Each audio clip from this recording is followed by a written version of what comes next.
जिस बांग्लादेश की गैरत, संघर्ष और जीवटता की कहानियां दर्ज हैं, जिस बांग्लादेश ने कट्टरपंथ और जिहादियों के सामने कभी सरेंडर नहीं किया था, उसी बांग्लादेश में मिटता लोकतंत्र, कमजोर नेतृत्व और अस्थिर शासन विदेशी खुफिया एजेंसी के सामने नतमस्तक होने लगा है। जिस तरह आतंक की इंडस्ट्री खड़ी कर पाकिस्तान आज दुनिया भर से कटोरा फैलाए भीख मांगता फिर रहा है, सवाल यह है कि क्या उसी राह पर बांग्लादेश भी निकल पड़ा है?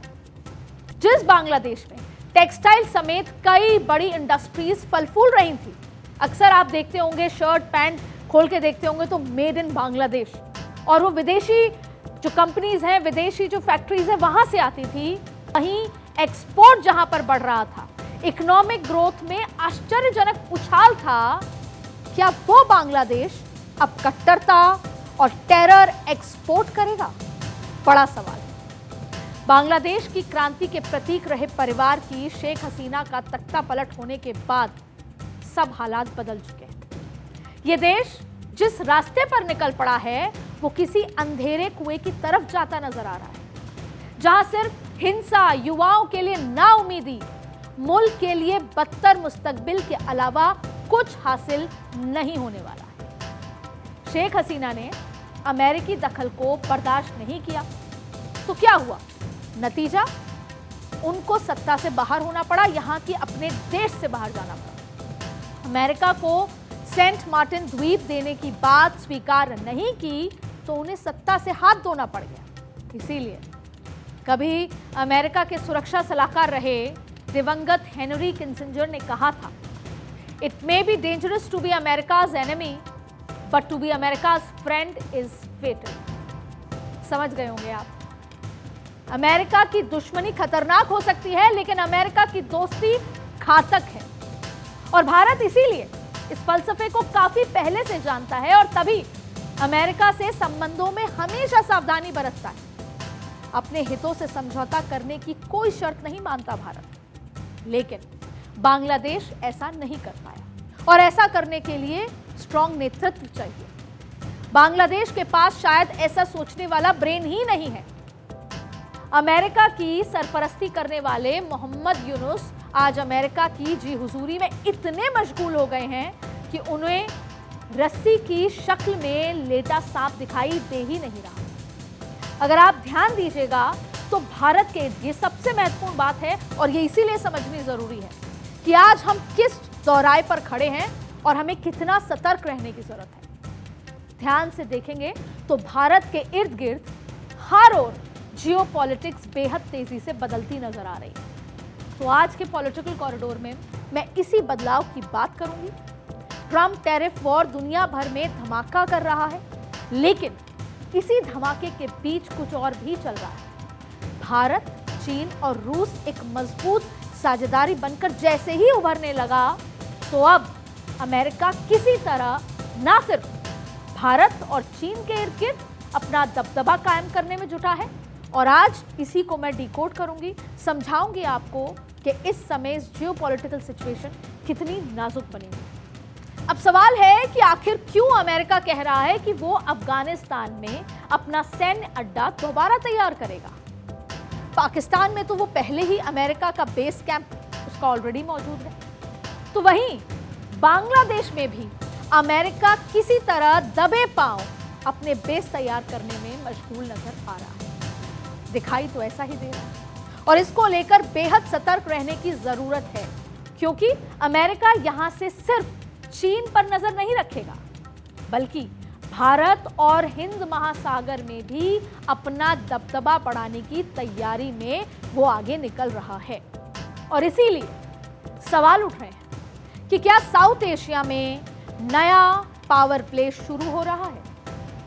क्योंकि कहीं ना कहीं जब रशिया, चाइना, अमेरिका एक साथ आए और वो तस्वीर देखते ही अमेरिका की रणनीति बदली। एक बार फिर अफगानिस्तान में बेस कैंप, पाकिस्तान तो जैसे अमेरिका ने खरीद ही लिया हो, और अब बांग्लादेश में भी दबे पांव बेस कैंप बनाने की तैयारी। और सिर्फ नजर है कि अमेरिका, चाइना और भारत पे अपनी पूरी नजर बनाए रखना चाहता है। जो कोई गतिविधि हो, ट्रेड की हो, किसी भी तरह का डेवलपमेंट, अमेरिका चाहता है वो सब कुछ उसकी आंखों के सामने।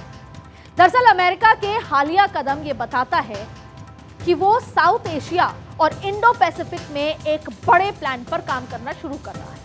अमेरिका ना सिर्फ चाइना को काउंटर करने की रणनीति पर काम कर रहा है, बल्कि भारत के आसपास भी अपना घेरा बढ़ा रहा है।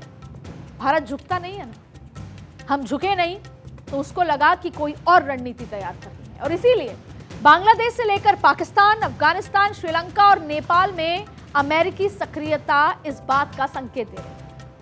और हाल ही में जब चीन में संपन्न हुई थी एससीओ की बैठक समिट, उसमें अमेरिका को ज्यादा चौकन्ना कर दिया है। और इस समिट में मोदी, पुतिन और शी जिनपिंग की जो तिकड़ी है, ट्रंप को ये कहने पर इस बात पे मजबूर कर दिया कि हमने चीन के हाथों भारत को खो दिया।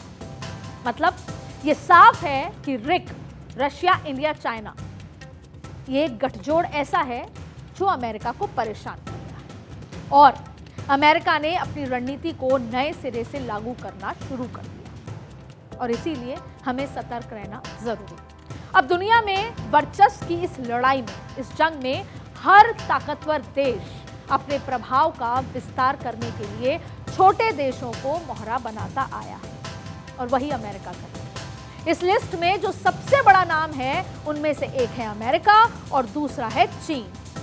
चीन भी लगातार विस्तारवाद करता है, और ये दोनों ही वो देश हैं जो जिस देश में घुसते हैं उसी को साफ कर देते हैं। वो देश कर्ज और राजनीति की अस्थिरता के भंवर में फंस जाते हैं, फिर कभी नहीं उबर पाते, ये इतिहास गवाह है। जब किसी देश की गवर्नेंस, जस्टिस, फ्रीडम, यहां तक कि नागरिक आजादी और आर्थिक आधार हिलोरे मारने लगे, तो इससे इनकार नहीं किया जा सकता कि वो मुल्क पतन की राह पर आगे बढ़ रहा है। और खासकर तब जब ऐसे देश का रिमोट कंट्रोल किसी दूसरे देश के हाथों में। अब वो बांग्लादेश, जिसे साल 1971 में भारत ने आजादी दिलाई, लेकिन आज वही बांग्लादेश एक मोहरा बनकर अमेरिका की उंगलियों पे नाचने लगा। अब जिस तरह इंडो पैसिफिक में हलचल तेज है, बंगाल की खाड़ी में शक्ति संतुलन बदल रहा है, और बांग्लादेश आज उस कठपुतली की तरह है जो दूसरे देशों के इशारों पर अपना अस्तित्व मिटाने पर आमदा है। शेख हसीना सरकार के तख्ता पलट के बाद बांग्लादेश में कुछ भी सामान्य अभी तक नहीं हुआ, क्योंकि पिछले साल बांग्लादेश में तख्ता पलट के बाद शेख हसीना को छात्रों के हिंसक विरोध के कारण सत्ता से बेदखल होना पड़ा और भारत में शरण लेनी पड़ी। अंतरिम सरकार के प्रमुख मोहम्मद यूनुस सत्ता परिवर्तन के बाद लगातार चुनौतियों का सामना कर रहे हैं, और इसके साथ ही भारत और बांग्लादेश के रिश्ते भी तनाव के दौर से गुजर रहे हैं। आप अगर देखेंगे तो पाएंगे कि मौजूदा समय में बांग्लादेश राजनीतिक अस्थिरता का केंद्र बना हुआ है, और हमारा पड़ोसी है बांग्लादेश। लेकिन कुछ ऐसा है जो आंखों के सामने है, लेकिन उसे धुंधली परत में छिपाने की कोशिश हो रही है।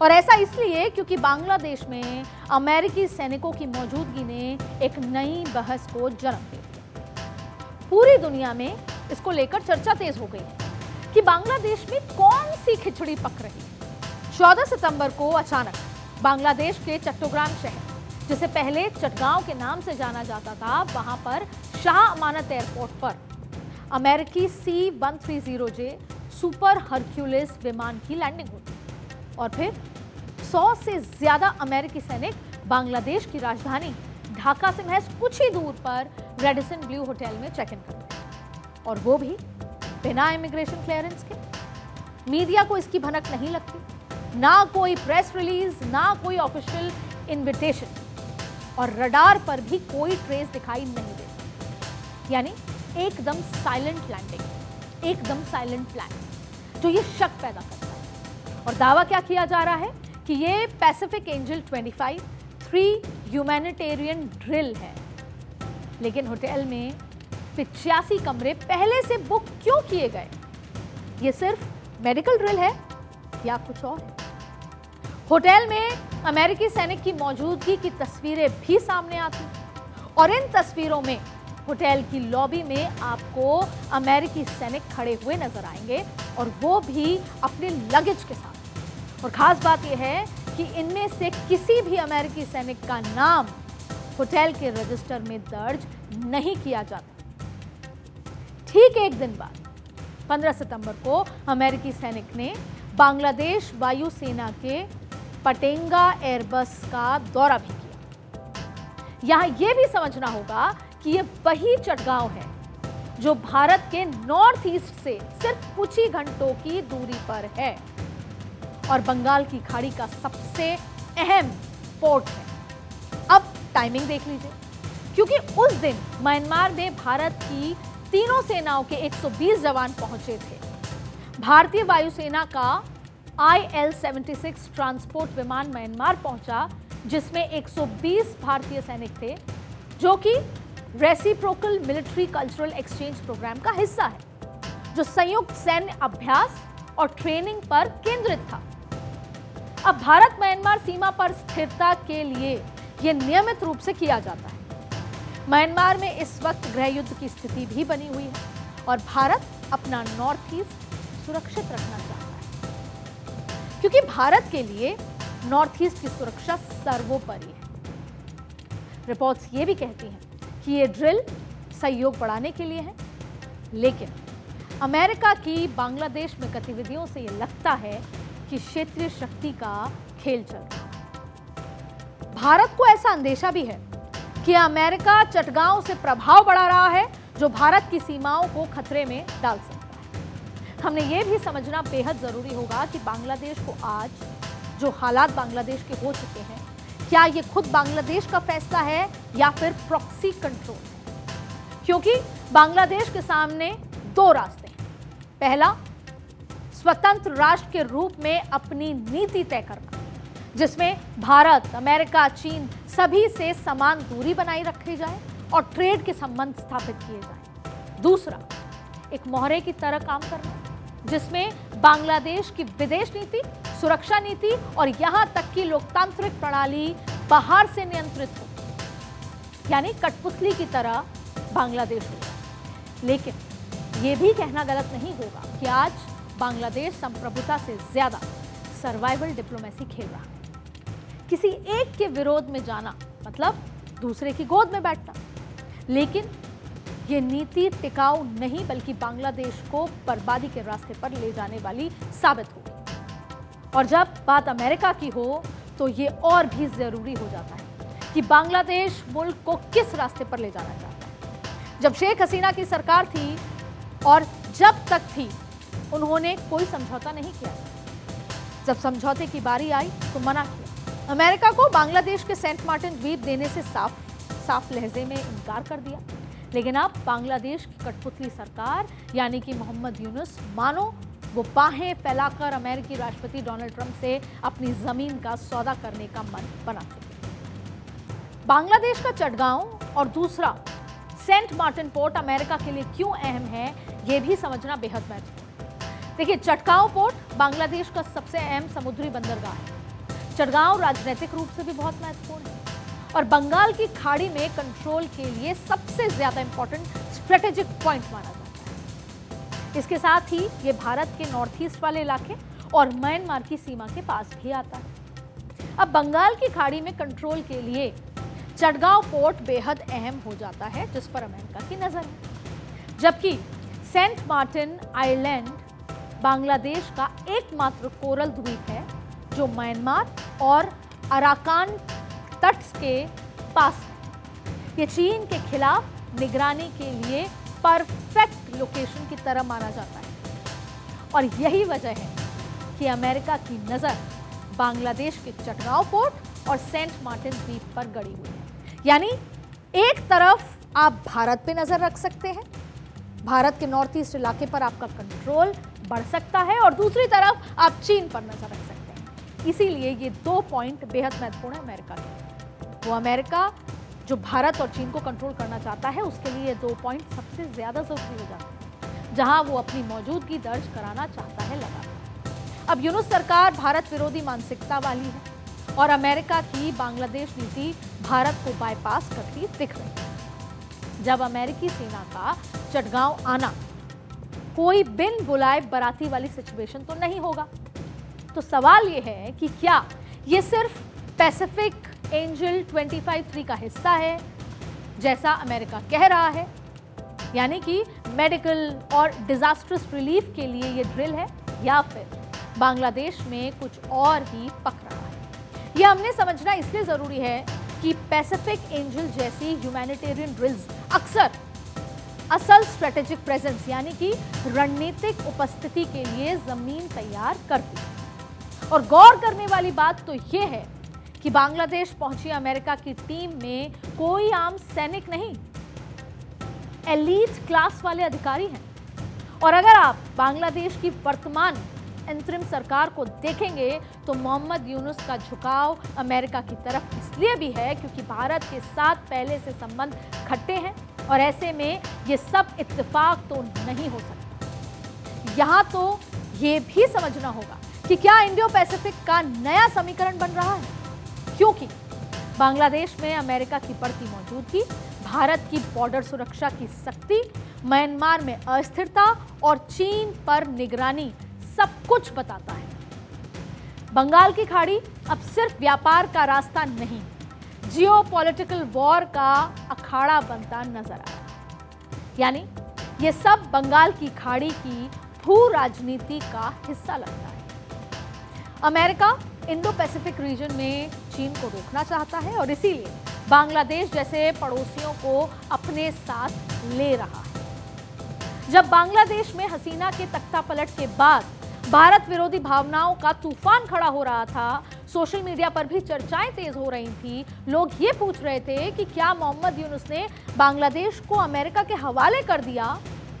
अमेरिका की दिलचस्पी सिर्फ सैन्य है या कुछ और? ये बड़ा सवाल यहां पर खड़ी करती है। अब आपने देखा कि पिछले कुछ वर्षों में अमेरिका ने बांग्लादेश के साथ कई समझौते करने की कोशिश की, जैसे कि ACS कर लें अगर, एक्विजिशन और क्रॉस सर्विसिंग अग्रीमेंट है, फिर GSO-MIA है, general security of military information agreement है। अब इन समझौतों से अमेरिकी की जो सेना है, सेना को बांग्लादेश में रसद, मरम्मत और इंटेलिजेंस साझा करने की सुविधा मिलती है। अब पिछले कुछ महीनों में अमेरिकी डिफेंस डेलीगेशन कई बार ढाका भी पहुंचा है और चर्चा यह है कि अमेरिका और बांग्लादेश के बीच लॉजिस्टिक्स एक्सचेंज अग्रीमेंट या LEA जैसा कोई समझौता भी बन रहा है। और इन समझौतों का मतलब अगर देखा जाए तो अमेरिकी जहाज, सेना और एयरक्राफ्ट को बांग्लादेशी बंदरगाहों और एयरबेस तक एक्सेस दिलाना है।